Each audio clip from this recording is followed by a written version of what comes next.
অবশেষে বুঝলাম আমি না থাকলে কারো জীবন থেমে থাকবে না। শুধু দুজন মানুষ সারা জীবন খুঁজে বেড়াবে আমাকে। একজন যিনি আমাকে পৃথিবীর আলো দেখিয়েছেন, আর একজন আমি যাকে পৃথিবীর আলো দেখিয়েছি।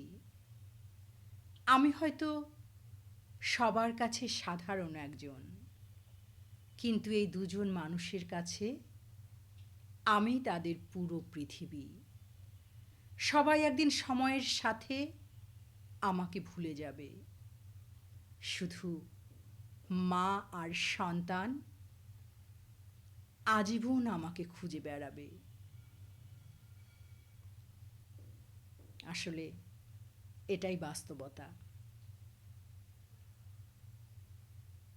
নমস্কার।